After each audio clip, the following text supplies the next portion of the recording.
Assalamualaikum warahmatullahi wabarakatuh. Perkenalkan, nama saya Aprilianto.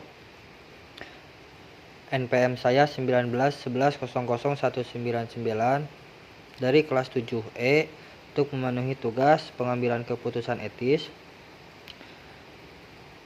Di sini saya akan menjelaskan perilaku tidak etis dalam bisnis tidak hanya menciptakan risiko hukum bagi perusahaan, namun beresiko pada kelangsungan hidup perusahaan. Perusahaan yang tidak peduli terhadap etika akan merusak reputasi dan berimplikasi kalahnya persaingan dalam pasar, bahkan kemungkinan perusahaan mengalami kebangkrutan. Nilai-nilai etis ada dua elemen penting. Yang pertama, nilai etis bertujuan untuk kesejahteraan. Yang kedua, kesejahteraan atas dasar nilai etis bukan merupakan kesejahteraan yang bersifat pribadi dan egois. Menurut Sonny Kerap 1998, dikutip kembali oleh Moh Muslim 2017, terdapat 5 prinsip etika bisnis. Yang pertama, prinsip otonomi adalah sikap dan kemampuan manusia untuk mengambil keputusan dan bertindak berdasarkan kesadarannya tentang apa yang dianggap baik untuk dilakukan. Yang kedua, prinsip kejujuran merupakan prinsip yang berdasar dalam mendukung keberhasilan usaha bisnis. Yang ketiga, keadilan, agar setiap orang diperlukan secara sama melalui dengan aturan yang adil dan sesuai dengan kriteria yang rasional, objektif, serta dapat dipertanggungjawabkan. Yang keempat, prinsip saling menguntungkan, agar bisnis dijalankan demikian rupa sehingga menguntungkan semua pihak. Yang kelima, prinsip integritas moral adalah suatu konsep berkaitan dengan konsistensi dalam tindakan-tindakan, nilai-nilai, metode-metode, ukuran-ukuran, prinsip-prinsip, ekspektasi, dan sebagai hal yang dihasilkan. Pengambilan keputusan yang etis dalam konteks pribadi dan profesional. Yang pertama, menentukan fakta yang dibutuhkan. Yang kedua, mengenali terlebih dahulu sebuah keputusan atau permasalahan sebagai sebuah keputusan atau permasalahan sebagai sebuah keputusan yang bersifat etis atau bermasalah etis. Ketiga, mengidentifikasi dan pertimbangan semua pihak yang mempengaruhi oleh sebuah keputusan. Yang keempat, mempertimbangkan alternatif-alternatif yang tersedia. Yang kelima, mengambil keputusan. Keputusan harus tetap dilakukan seperti apapun kondisinya.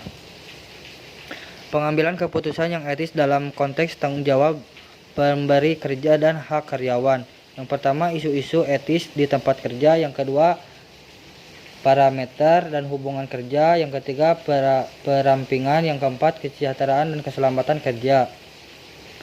Pengambilan keputusan yang etis dalam konteks penggunaan teknologi dan privasi di tempat kerja. Yang pertama, kejujuran dan akurasi. Yang kedua, menghargai privasi. Yang ketiga, menghargai hak-hak kepemimpinan dan rasa aman. Yang keempat, akuntabilitas. Pengambilan keputusan yang etis dalam konteks pemasaran. Yang pertama, kejujuran, dan yang kedua, keadilan. Ketiga, kesehatan. Yang keempat, keselamatan bagi konsumen. Pengambilan keputusan yang etis dalam konteks tata kelola perusahaan, akuntansi, dan keuangan. Yang pertama, standar. Yang kedua, independensi. Yang ketiga, seleksi. Yang keempat, kepemimpinan. Yang kelima, tenaga ahli. Yang keenam, budaya. Ketujuh, tanggung jawab. Dan yang selanjutnya,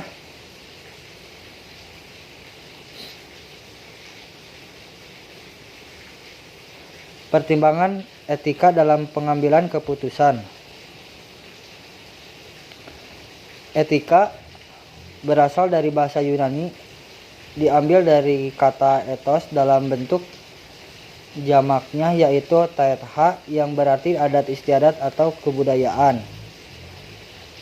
Yang selanjutnya, budaya. Budaya dalam perspektif organisasi diartikan sebagai sistem pembagian nilai dan kepercayaan yang saling berinteraksi dengan orang lain dalam suatu organisasi, struktur organisasi, dan sistem kontrol yang menghasilkan norma perilaku.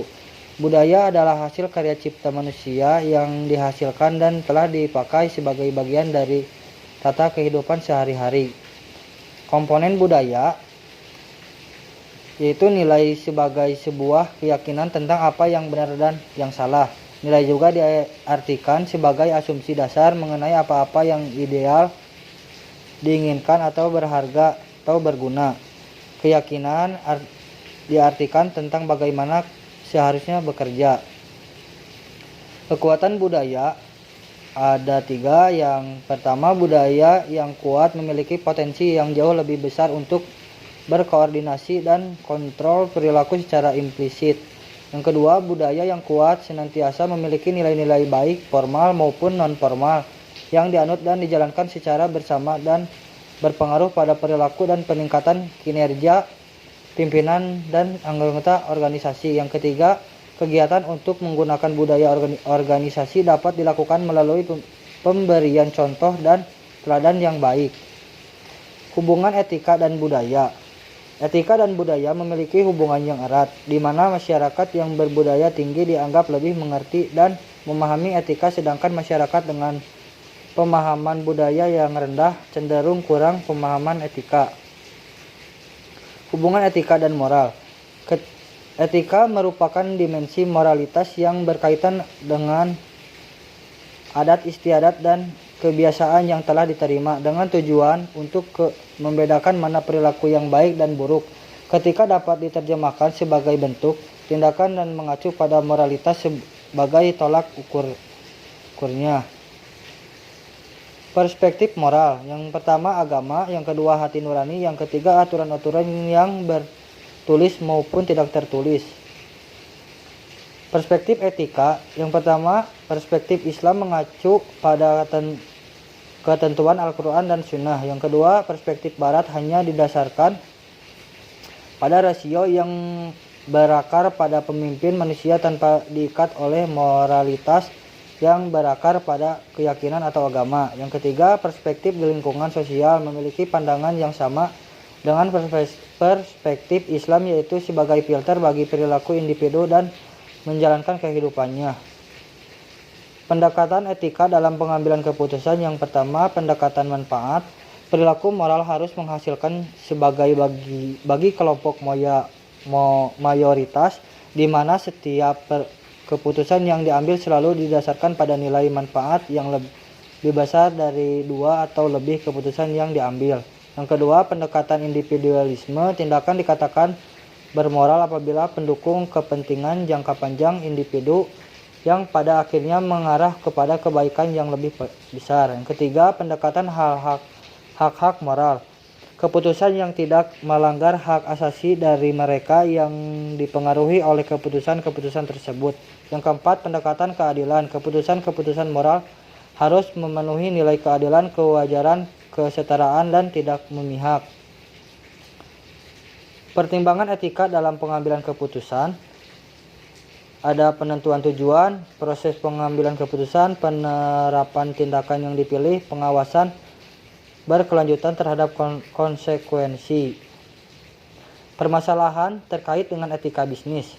Yang pertama, ditemukannya tindakan-tindakan perusahaan yang bersifat merugikan masyarakat. Yang kedua, adanya tindakan insider trading dalam bidang perdagangan. Yang ketiga, keputusan bisnis yang mendepankan keuntungan jangka pendek dengan tidak memikirkan dampak dalam jangka panjang. Yang keempat, melakukan PHK secara tidak jujur dan tanpa sebab yang jelas dengan memberian pengason yang tidak layak kepada karyawan. Yang kelima, perusahaan tidak memberikan fasilitas jaminan kesehatan atau asuransi kesehatan dan dana pensiun dengan alasan laba yang diperoleh perusahaan masih kecil.